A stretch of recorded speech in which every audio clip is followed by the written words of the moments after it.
rock fans, aficionados, people of all sorts of walks of life. Welcome to MPJ, the new rock album review show. I'm Nigel, this is Chris, Trish, Lauren and Paul. Welcome, gang.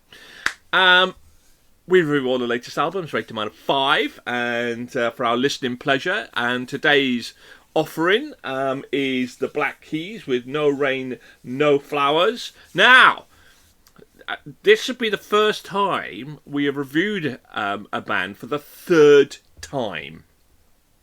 Will it progression? Now, the first album we reviewed from Black Keys was Ohio Players, Ohio Players. But that was back in the day when we had Chris and a few others, and sometimes they're a bit hard. Not just Chris. There's another Chris. So that had 2.6. And then we reviewed Dropout Boogie, which got a 3.5. Will No Rain No Flowers be an improvement? Let's find out, shall we? Chris, let's start with you then. Is this the first time you reviewed Black Keys? Yes, I certainly think so. And it's the first time I properly listened to them as well, so they're not usually in my rotation. And it's got to be said, I usually prefer something with a little bit more punch to the music than I get from the Black Keys. It's just it didn't really land for me as much as I was expecting to. But at the same time, there are some real standouts for me in terms of stuff like Baby Girl, which was it's just a different flavour to the song, because most of the album feels a bit bluesy, whereas Baby Girl had a bit more funk to it, a bit more of just a sort of a rhythm that sort of got you going.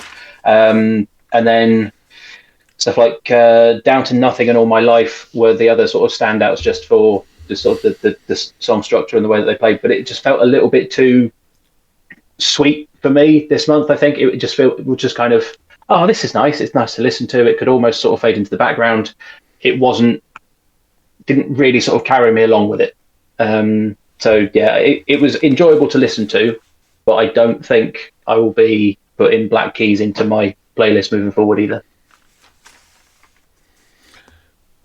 Ooh, now Trish, you're a fan of Black Keys. You've reviewed them a couple of times. What do you think of this one?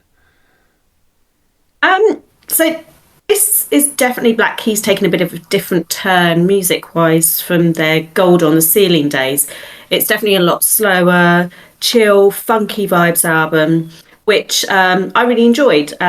Great opening track, being the title of the album to introduce the sounds of the album. When I heard the first opening notes on Bodies, I thought I was listening to AJR with the piano, but then the Black Keys put their stamp on this track, which I have to say is my favourite on the album. Make You Mine gave me Bee Gees vibes on the chorus when the higher vocals are pitched. Man on a Mission, another banger of a track with some great guitar riffs. I thought it was a fantastic offering from the Black Keys for some listening pleasure. Okay, Paul, Black Keys are back. They are indeed. So they've been around for about... That sounded quite ominous. That sounded quite ominous, didn't it? I know. Sorry. Well, right, okay. So they've been around for nearly a quarter of a century, and last year was a bit of a disaster for them. They split with management, and they cancelled the US tour due to poor ticket sales. Oh. So whether it was the music or was the management, I don't know. And they spent the intervening time creating the latest album, No Rain, No Flowers. If you're familiar with the band, then you would be accustomed to the modernist blues, grainy country rock with a southern soul groove. However, No Rain, No Flowers has this dreamy 60s psych sound, which makes it more uplifting than it has a right to be honest. There's plenty of buzz guitar found on a number of tracks, and it feels upbeat even in the darker songs. It's definitely worth an investment in time, and who knows, you might even buy a ticket to their next concert.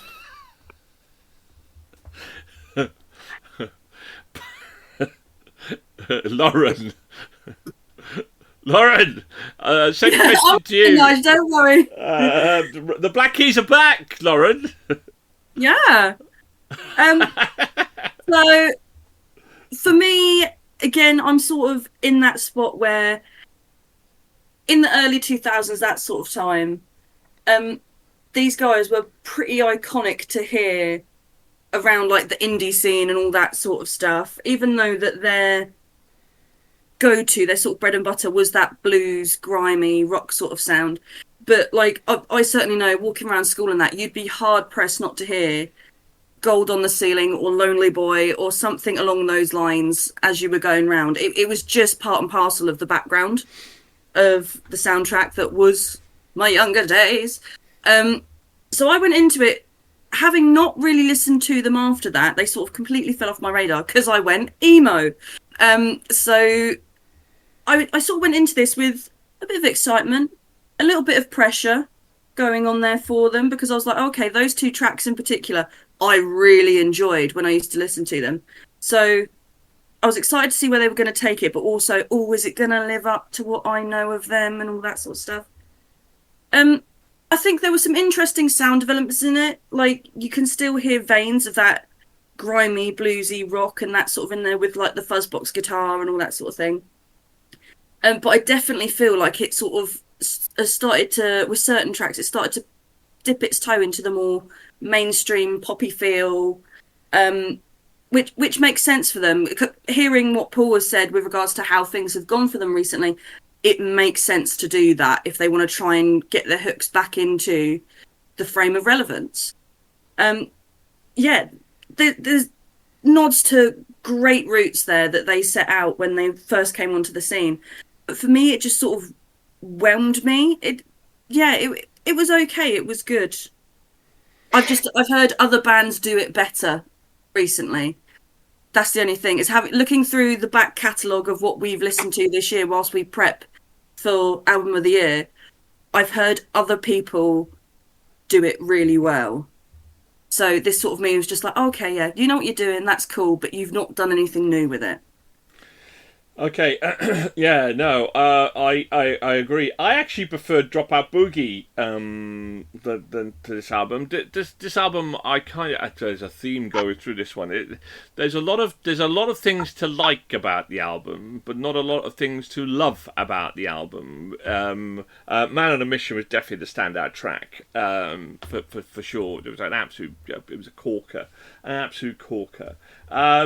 And it was an enjoyable listen, without me wanting to keep going back, because I listened to the album 2, maybe 3 times, and then decide, do I want to listen to that one again or not? And and there was no real, I really want to listen to that again. And then for me and for Trish, for example, with the amount of incredible albums that came out from episodes 1 to 10, that it was difficult. It was okay. It was enjoyable without being wow.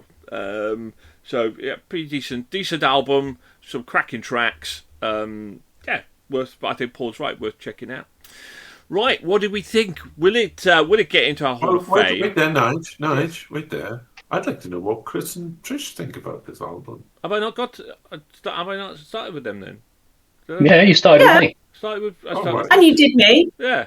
I must have blanked out. We obviously left a lasting impression on our reviews, clearly. Yeah, that's usual for me. Paul. Most people don't want to listen to me anyway. We don't. You're not the big Charlie here. We don't start with you, and then you are. Of course, yeah. It's Sunday morning. Thanks for looking out. For our wonderful viewers, it's a Sunday morning, and everybody's a little bit. Recap. What did Chris and Trish think of the album? Don't matter, Paul. Don't matter. Yours and Laura's were the only voices that count. Okay, don't worry about it. Yeah, okay. But I tell you what we will do, Paul. If it's all right with you, we'll go to them first to find out what their votes are. Is that all right? That's a good idea, yeah. I have an idea then. So, Chris, what do you think?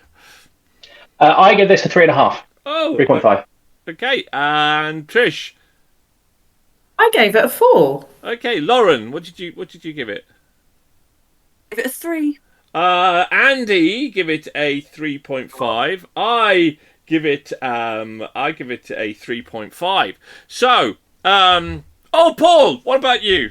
How about your vote? Oh, my vote doesn't count. I give it a 3.5 A as well. 3.5 as well. Excellent. So we'll drop Lauren's 3. Sorry, Lauren, your 3 didn't count, which is pretty solid, really. The Black Keys got 3.7. Didn't get to Hall of Fame, but here's the highest rated album from the Black Keys that we've done. So there's a progression here. There's a progression. Black Keys get down to some more kind of little bit more harder kind of nitty gritty rock, and hey, you might make the Hall of Fame. Do you agree out there or not agree? Please leave your comments. Please hit the like and subscribe button. Do you agree or disagree with us? Let us know. Thank you very much for tuning in, and we'll see you again for the next episode. And keep on rocking!